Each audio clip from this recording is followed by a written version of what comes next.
Danny, thank you. First off, huge thank you to Nacho, Danny, team, Megan, for putting this on. For me, a personal thank you for putting me before lunch, because I have so much power now. So not only is your question ridiculous, but sorry guys, you're gonna have to wait for me to finish before we can start eating. So here, let me go back first. Okay, cool. So before I start, I just wanna ask a quick question. So who here is a remote worker or freelancer? Right. Okay, who's a corporate sellout? We have one. Okay, so that's why I'm here. Not only a corporate sellout, but I'm here to talk about a huge problem we as an industry have. The supply side is fine. The freelancers, the remote workers, they're here, they'll be here for the next 5 to 10 years. The demand side is not. So getting Microsoft to actually pay you is the problem that I wake up every single morning and try to figure out. One of the things that I really want to highlight from Laurel, you brought up earlier today, is this perception that remote and freelance, it's all urban and millennial. We're gonna shatter that right away, but before I do that, I'm gonna have to make fun of all of us, because you, corporate sellout, you know the amount of pain that we have when we tell our boss and our coworkers that we wanna be a remote worker, and they say, but you're just gonna go chill on the beach. And then of course I have to go get an approval last week saying, hey guys, I have to go to the beach to go to this event. So just have some empathy for me here. So before I tell you sort of what we're doing at Microsoft in my speech, I really want to get into the why and why I am exactly here. But before I do, let me give you a corporate hint, because I'm going to show you some photos and I'm not going to give you context. In most executive leadership decks when you're at conferences, they always exploit their family or children. So keep that in mind in these next photos. So this is the first one. I didn't actually cook. This is the second one. We were going for a Christian rock hard album cover. Now, who here thinks that was my family? Right? One of them? Those were freelancers. And so, you should have seen Matt's face when I said, hey, we're gonna have this offsite in Cincinnati and I'm hiring a mock wedding photo shoot. But they are the reason I'm here. We all know about this model. We all know about the unparalleled economic opportunity that this unlocks. That was Sam. She's a PM out of Cincinnati, and that was Matt. He's actually a full-time CTO and also out of Dayton, Ohio. And so that's just really wanted to frame that why for me of why I'm here, because obviously we all love this freelance model and remote model. But we have to come clean. This isn't real. Let me explain. Let me give you my journey. I'll never forget the day. I was on the 32nd floor of a high-rise in Boston. I thought I had made it. Before this, I was coming out of college. Before this, I was freelancing, and everyone told me, hey, you're gonna grow up, you're gonna get a real job.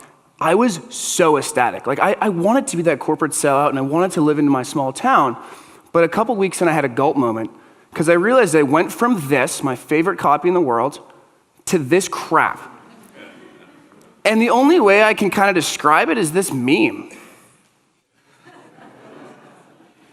I felt cheated. Like, I was so pumped up to finally have this real job, this dream opportunity, yet it totally sucked, right? One office, one boss. It was horrible. And so I couldn't quite give up, to be honest. I should have just sold out. I was from Boston, and it's very traditional that you do that, you go to the Big Four. But I kept chasing, and that led me to a company called Gigster, which is one of the fastest growing freelance platforms in the Bay. And what I learned in Gigster was that we could do incredible work, and we had this remote freelance talent, but if we ever told our customers, or potential customers, or even my parents, that we had freelancers, we just kept hearing crickets. And so we stopped saying the word altogether. And what hit me was, we would kind of bring up that analogy, and people love to use this of, hey, oh, I understand what you're doing. You're kind of like Uber, right? You're sharing economy, you're on-demand economy. And so we kept having to crack this, no. And the reason was because Uber's B2C, we're B2B, which is why, although we all want to go chill on the beach, you need us corporate sellouts, because you need the enterprise to unlock the spend. So, cue what I call sort of my Christmas morning. There's some things in life you can plan, and there's some things in your life you just have shit luck. I had shit luck, because at the time of learning this, the Microsoft team came and contacted me. Now, I will be totally honest. If it was 3 years ago, there's no way in hell I would have gone to Microsoft. No way. But when I learned about the things that they were doing and the opportunity we have for us, I had to go. And so, hear me out. That's sort of why I had to sell out, give the AirPods, replace them with New Balances and khakis, and that's going to frame sort of when we go into what we're doing at Microsoft. So, before I tell you that, let me kind of tell you why Microsoft cares and our customers. This hamster represents the cloud, and the cloud is what kind of ruined everything, quite frankly. The cloud made it so that startups and SMBs could do laps around the enterprise, whether it was innovation, whether it was product cycles, whether it was just feature updates. It made it so that startups could do it in months, what enterprises would take years. And so when Microsoft is thinking about why the hell they should even care about freelance and remote, because as Laurel brought up, this has been happening forever, but most of it's been quiet. So why should they actually go and invest in this? The reason was they needed the speed of a startup with the scale of an enterprise. And so when we look at freelance and remote, sort of why, and talking about sort of the corporate buzzwords, why does this actually matter? Because it gives you quality, speed, and cost. Now, we all know the old adage, right? You can have two, you can't have all three, you probably can't even have two. Well, in freelance, you can have all three. So that's sort of the big why. When we look at what we've done at Microsoft today, the big thing that I think is one of the biggest buzzwords to look at is actually the time savings. We say 73%. I purposefully put that up there so we'd strain your eyes and you have to actually think about what I say next.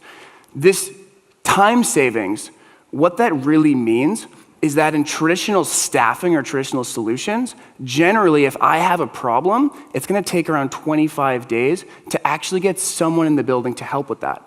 Freelance, we average around 5 days, but this is why I wanted to make sure you didn't understand what this number meant, but if you already have your bench or your freelancers, that can turn into around 30 minutes. So this is the big what. This is what we're doing here at Microsoft. Around 5,000 projects, over 320 employees engaging in this. But here's the problem. We think as an industry that it's like this. No, sound should have gone off. Well, it said that was easy. In reality, this is what we get, or this is what we're giving customers like Microsoft. Look at this crap. This isn't AI, machine learning, VR. This is gross enterprise, security, privacy, compliance, and what's needed is seamless integration. So that's kind of a snippet of my life. That was just a little bit. And I really before, let me just make sure, perfect. Okay, so that was we could talk all week, to be honest, about that one Visio. It takes some companies years. But I'm gonna tell you about the two main drivers. The first one is culture and the second one is scale. When we talk about culture, let me tell you two stories. The first one is when I was interviewing for Microsoft, when HR was talking to me, I'll never forget, the recruiter asks, so you say you have 5 years of management experience. You've only been working for 10 months. Can you remote workers relate? And so I said, well, in college, I was managing remote teams of 5 to 15 people all around the globe, and so I've been doing that for, I don't know, around 6 years. And so she's like, oh, I guess that makes sense. So that was the first one. The second one was when I actually started Microsoft, I was traveling a bunch. And so I expected that the team and everyone would just understand we're gonna run through sprint boards and it's all gonna happen digitally and it's gonna be transparent. Yet I was stuck doing this. I was literally mocking a sprint board in front of my boss's office and physically putting little sticky notes of work in process and in review and done to get them to understand how we work. So that's the first one. The first one is just the culture. The second thing is scale.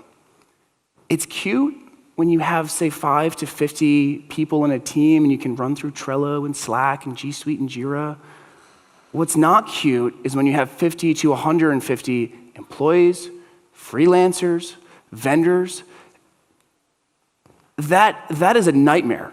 And so let me just ask one quick question. I flashed you a hint on purpose.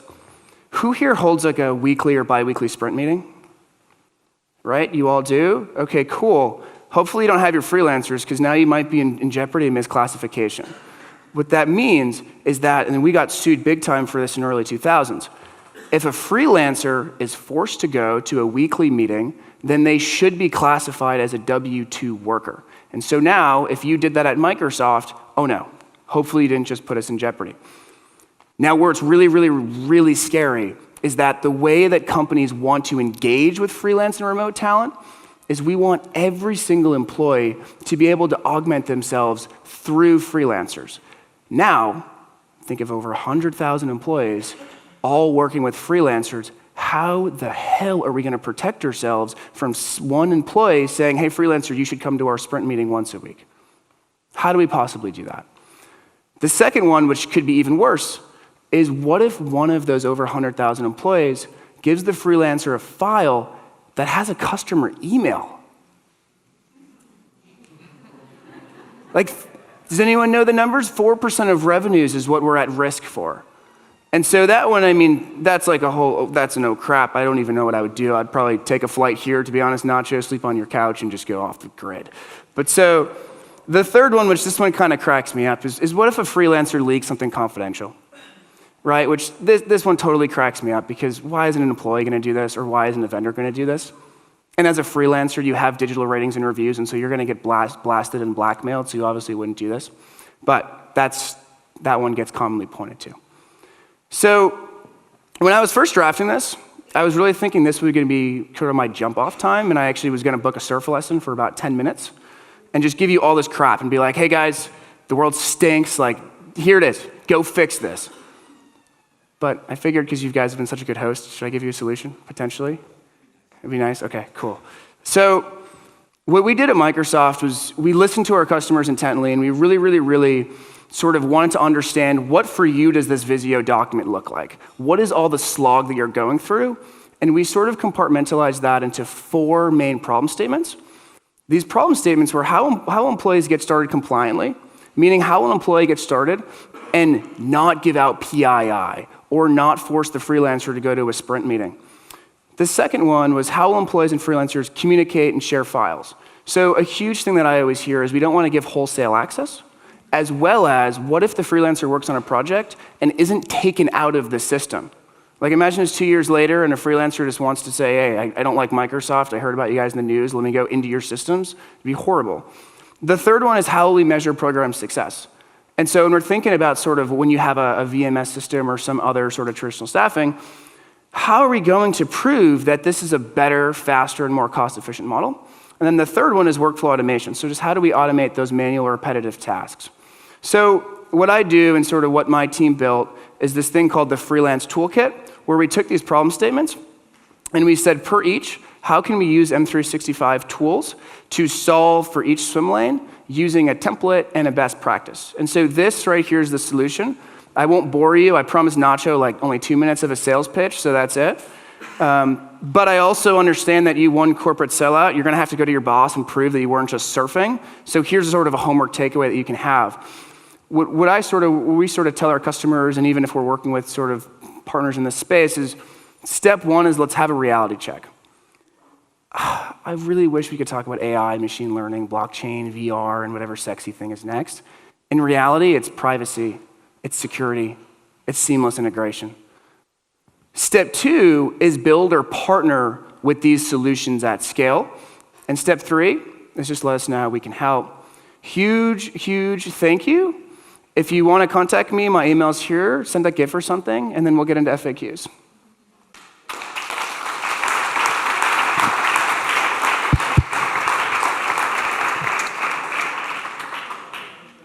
You answered my question, by the way, and very well. You answered my question and very well. Can we get the questions up on the board? We've got about 15 minutes left here, and that's awesome because the freelancers room was jammed yesterday. So get your questions in, upvote, so on and so forth. You can have speed. There's a quote from you. You can have speed, quality, and cost with freelance. Where'd we go? How about having knowledge in-house and fluctuation risks? Got it. Okay. So let me just sort of clarify the way that I see the question. So the way that I see the question is, what about the actual full-time employees and their knowledge? When I look at this in-house knowledge, The way that I would answer this is that freelance actually augments the skill and the scale of our full-time employees. Skill meaning, think of me personally when I started at Microsoft, I basically was said, hey, you have this crazy idea, go build it. I didn't have the resources. I didn't know how to handle a press release or even build some of the software that I did. And so that's where freelancers came to augment me personally. And then when you think about scale, I couldn't produce one product myself in under 6 months. But if we can enable freelancers to augment the skills that our full-time employees already have, that to us is how we sort of exponentially increase our knowledge in-house. So that's how sort of we think about the in-house knowledge. Was there another one there? Okay, so what do you think you mean by fluctuation risks? That's a boat of, what are you guys thinking? Because there's numerous ways. Like, could that be a churn question or? Okay, so churn's a great question. I would go back to the fact that if your employees are augmented through skill and scale with a freelance workforce, the employee satisfaction and their ability to actually drive impact will exponentially increase. And so that also should, increase the churn rate. All right. Go for it. Favorite color. Any remote work. Okay, any remote work or work from home at Microsoft, I'm doing it right now. In terms of our corporate policy, this is where I have to throw the, I'm not Microsoft HR, so I can't give you the official statement there. What is my favorite color? Blue. Good question. How do we handle pricing for freelance tools based on country? Whoa. Okay. Pricing's a good question. That comes down to the fact that we're enabling all of our employees to individually work with freelancers. If you're a freelancer, this is a ginormous opportunity for you because generally employees or just in general hiring managers, they don't know what to price for. Think about most employees, the reason they're hiring is because they don't know how to do that job. And so as a freelancer, you have a huge opportunity to control that engagement from even the point of, hey, this is what you need. And so I would highly recommend when talking to freelancers, you're the expert. The employee is going to you because you're the expert. Control everything from what the outcome should be to what the price should be. How do you make sure freelancers feel part of the company, share your company's values? Great question. So as part of the toolkit, we do run through Microsoft Teams, which Microsoft Teams, think about it as Trello mated with G Suite. Like it kind of is everything in regards to communication, collaboration, task management, and then also you can kind of throw other systems into there. And so it really comes down to the transparency of making sure, and I don't want to speak for the experts here because they've kind of given all the real knowledge about this question, but Microsoft Teams for us enables all of the best practices you all kind of already covered. Silly question. How do you define freelancer? Does anyone know the origin of freelancer? No? Yeah, it was a mercenary. So it was a night mercenary. So I don't think we're doing that anymore. I think of it as remote project-based work, independent of a company. Okay, when will freelancers choose? Oh, that's mean. Good question. Great question. We do have Microsoft Teams free available. So now we are enabling freelancers to be able to use them 365 Suite without having to pay for a license and that noise. Please contact me and yell that question as loud as you possibly can so that I can take that back to the team. I knew this Japan question would get brought up. I'm going to skip it just for the second one, and then I'll go back to it. How does a large-scale freelance corporate policy navigate competitive pricing? Contact me and I'll put you with procurement, whoever that question was. Okay, the Japan question, awesome. I hope we go to it full scale. That's my answer. Any other questions? Perfect.